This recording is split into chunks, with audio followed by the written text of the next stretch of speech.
America से Donald Trump सिर्फ ऐलान करके रह गए और इधर पाकिस्तान अपने वादे पर टिक नहीं पाया। तो क्या मान लिया जाए कि पाकिस्तान के अंदर खुद लड़ाई छिड़ी हुई। नमस्कार, दुनिया गोल है देख रहे हैं आप। मैं हूं आपके साथ मोनिका ठाकुर और आज बात करेंगे पाकिस्तान और भारत के बीच सीज फायर तो हो चुका है, लेकिन एक फायर जो है वो भड़क रही है पाकिस्तान में। शहबाज शरीफ अपनी पीठ थपथपा रहे हैं, झूठ पे झूठ बोल रहे हैं, तो वहीं दूसरी तरफ आसिम मुनीर खबर ये मिल रही है कि ऐसा अटैक भारत की तरफ से किया गया कि आसिम मुनीर को 2 से 3 घंटे बंकर में छिपना पड़ा और हालात ऐसे हो गए हैं कि अब वो अपना बेस जो है चेंज कर सकते हैं। हालांकि जब से सीज फायर हुआ है उसके बाद से आसिम मुनीर कहाँ छिपे हैं ये अब तक सामने नहीं आ पाया। तो दुनिया गोल है कि इस एपिसोड में, स्पेशल एपिसोड में बात करेंगे कि पाकिस्तान में फिलहाल चल क्या रहा है। देखिए, एक तरफ सरकार है, दूसरी तरफ है पाकिस्तानी सेना, मतलब कि प्रधानमंत्री शहबाज शरीफ और पाकिस्तान के आर्मी चीफ आसिम मुनीर, इन दोनों के बीच टकराव मौजूदा दौर में बना हुआ है। शायद इसी टकराव का नतीजा है कि पाकिस्तान ने एक बार फिर से कायरता दिखाई और पहले सीज फायर की बात करके रात में आपको याद होगा कि किस तरीके से दगाबाजी की। हालांकि अब हालात नॉर्मल हैं, सामान्य हैं। खैर, भारत पाकिस्तान से पूरी तरह से वाकिफ है कि पाकिस्तान पर भरोसा नहीं किया जा सकता है और यही वजह है कि पाकिस्तान की हर हिमाकत का माकूल जवाब उसे मिला और यही वजह है कि गिड़गिड़ाता, रोता, पिटता, गिड़गिड़ाकर, रोकर पाकिस्तान सीज फायर के लिए गुहार लगाने लगा। हालांकि देखिए, भारत ने ये कह दिया था कि भले ही ये एक पॉज है, it is not even an agreement, it's a pause, लेकिन अगर वहां से गोली आएगी तो यहां से बोला जाएगा, यानी कि मुंह तोड़ जवाब दिया जाएगा। और ऐसा हुआ। पाकिस्तान ने महज 3 घंटे में जो है सीज फायर का उल्लंघन किया और उसके बाद मुंह की खानी पड़ी पाकिस्तान को। बहरहाल, भारतीय सेना की तरफ से सबूत के साथ तुरंत सटीक जवाब भी दिया गया। प्रेस कॉन्फ्रेंस हुई, बाकायदा सबूत पेश किए गए कि पाकिस्तान की हालत किस तरीके से पतली कर दी गई भारतीय सेना की तरफ से। हालांकि पाकिस्तान की तरफ से ऐसा कोई जवाब या यूं कहें सबूत पेश नहीं किया गया। वो तो अपनी पीठ थपथपा रहे हैं, जश्न मना रहे हैं। पाकिस्तान के झूठ एक के बाद एक एक्सपोज हो रहे हैं। पहला झूठ तो यही था, उनकी तरफ से ये कहा गया कि हमने एक भारतीय पायलट को कब्जे में ले लिया है। फिर खुद फजीहत होने के बाद ऑन कैमरा कहा कि ऐसा कुछ नहीं है, इस बात को कबूला कि हमने झूठ बोला है। दूसरा झूठ, वो एक तस्वीर वायरल हो रही है, आपको याद होगा, जिसमें एक आतंकी के जनाजे में आपको तमाम पाकिस्तान के अधिकारी और ऑफिसर्स नजर आ रहे हैं। वो तस्वीर तेजी से वायरल हुई। उसके बाद पाकिस्तान ने कहा, बाकायदा आईडी एक दी है और कहा कि ये तो आतंकी है ही नहीं, रऊफ है ही नहीं। हालांकि उसके बाद जो अमेरिका की सेक्शन लिस्ट में जो आईडी सामने आई उसमें उनका दावा एक्सपोज हो गया। तो देखिए, एक के बाद एक 100 झूठ ऐसे हैं जो पाकिस्तान के सामने आ रहे हैं। इसके अलावा आपको ये भी याद होगा कि पाकिस्तान की फजीहत एक बार फिर से हुई जब उन्होंने ये कहा कि we are a professional army. हालांकि देखिए, अमेरिका की तरफ से ये कहा गया कि India is more professional than. यहाँ पर भी पाकिस्तान का झूठ जो है एक्सपोज हुआ।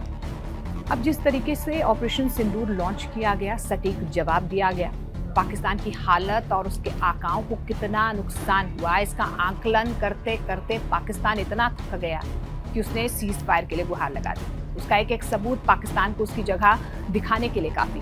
भारत के साथ पाकिस्तान का संघर्ष सीमा पर बना है, लेकिन एक बात स्पष्ट नजर आ रही है कि आसिम मुनीर की सेना अपने देश के प्रधानमंत्री की सुनती नहीं। खैर, पाकिस्तान में हमेशा ऐसा होता आया है। हालांकि इस बात की अहमियत इसीलिए बढ़ जाती है कि अमेरिका पाकिस्तान का, जी हाँ, अमेरिका पाकिस्तान का हिमायती बनकर भारत के साथ सीज फायर पर बात करने आया था। पीठ थपथपा रहा था अमेरिका, लेकिन अमेरिका की भी फजीहत यहाँ पर पाकिस्तान की करती है। शांति को प्राथमिकता और अपनी शर्तों पर सीज फायर करने पर राजी होते हुए भारत तो तैयार हो गया, लेकिन पाकिस्तान की सेना यहाँ पर अमेरिका के लिए भी सवाल खड़े कर गई। अब कुछ मीडिया रिपोर्ट्स ने दावा किया है कि पाकिस्तान सरकार को आंख दिखाकर उसकी सेना सीजफायर उल्लंघन करती रही। सूत्रों के हवाले से रिपोर्ट्स ये भी सामने आई, ये भी दावा किया गया कि पाकिस्तान की सेना ने सरकार के आदेशों को नजरअंदाज किया और अपनी मर्जी से 3 घंटे के बाद सीजफायर के 3 घंटे के बाद फायरिंग कर दी। दावे कितने सही हैं ये संघर्ष के इस समय में जानना जरूरी हो जाता है, लेकिन पाकिस्तान की सेना अक्सर इस तरह के घटिया कारनामे करती है। एक फॉल्स प्रोपेगेंडा आपने देखा कि किस तरीके से पाकिस्तान ने जब चीज़ें एस्केलेट हुई, कॉन्फ्लिक्ट बढ़ा, टेंशन्स बढ़ी, उस बीच आपने देखा कि पाकिस्तान का हर प्रोपेगेंडा जो है वो धूल चाटता हुआ नजर आया। अब देखिए, ये जो फॉल्स प्रोपेगेंडा पाकिस्तान की तरफ से सामने आ रहा है, उससे अंदेशा लगाया जा सकता है कि पाकिस्तान की हालत इस वक्त कैसी है। इंटरनेशनली कूटनीतिक तौर पर अलग थलग पाकिस्तान है। इसके अलावा नुकसान को लेकर भी जो भरपाई है वो पाकिस्तान कर नहीं सकता। इकोनॉमिकली कितना वीक पाकिस्तान है, कभी चाइना से उधार लेता है, कभी IMF से उधार लेता है। तो एक जो तस्वीर पाकिस्तान की नजर आ रही है वो लड़खड़ा रहा है साफ तौर पर। अगर वाकई ऐसा हुआ है तो इससे साफ है कि पाकिस्तान की चुनी हुई सरकार और सैन्य नेतृत्व के बीच गंभीर मतभेद है। अगर ऐसा हुआ है उस दिन 3 घंटे के बाद जब सीजफायर तोड़ा गया, अगर ऐसा ही है तो ये साफ है कि वहां पर सरकार और सेना की नहीं बन रही। वैसे ये पहली दफा नहीं, और इस बात को भी दरकिनार नहीं किया जा सकता है कि जब भारत और पाकिस्तान के बीच तनाव बढ़ा तो वहां का आर्मी चीफ मुनीर भी सवालों के घेरे में आया। आपको याद होगा पहलगाम आतंकी हमला कैसे हुआ था। आसिम मुनीर की वो स्पीच आपको याद होगी, किस तरीके से जहर उगल रहा था। खुद पाकिस्तान के लोगों ने मुनीर पर राजनीतिक लाभ लेने के लिए सेना का इस्तेमाल करने के आरोप लगाए। विपक्ष की तरफ से भी असीम मुनीर पर दबाव बढ़ा। कहा यह भी जा रहा है कि शायद जबरदस्ती भारत के साथ सीजफायर समझौता तोड़कर असीम मुनीर खुद की छवि को अपने मुल्क में सुधारने की कोशिश करने में लगे हुए हैं। हालांकि ये भी खबर निकल कर आ रही है कि मुनीर को सार्वजनिक समर्थन दिखाने के लिए इस्लामाबाद में अपने पोस्टर भी लगवाने पड़े। ऐसे दृश्य पाक में पहले कभी नजर ही नहीं आए। मुनीर पर सेना प्रमुख बनते ही परिवार का फायदा हुआ है, यानी कि उसके परिवार को फायदा हुआ है। आपको याद ही होगा वो खबरें निकल कर आई थी कि उसने अपने परिवार को, जैसे ही टेंशन एस्केलेट हुई भारत और पाकिस्तान के बीच, तो उन्होंने अपने परिवार को कनाडा भेज दिया। तो मुनीर को अपने धार्मिक विचारों पर अडिग रहने और विरोध ना सहने वाला माना जाता है। पाक के कुछ वरिष्ठ अधिकारी बताते हैं कि मुनीर बहस होने पर कमरे से बाहर चला जाता है। वो खुद को शक्तिशाली नेता के रूप में स्थापित करना चाहता है, लेकिन यहाँ पर ऐसा नहीं हो पाया। और खबर ये भी है कि सेना में बगावत हो रही है, सेना और सरकार में बन नहीं पा रही। पाकिस्तान की सेना ने 3 बार खुलेआम तख्ता पलट किया। आपको अगर मैं पीछे लेकर जाऊं इतिहास के पन्नों में, 1958 में जनरल अयूब खान, 1977 में जनरल जियाउल हक और 1999 में जनरल परवेज मुशर्रफ ने नागरिक सरकार का तख्ता पलट किया था। अब जनरल मुनीर भी उसी राह पर चल निकले हैं।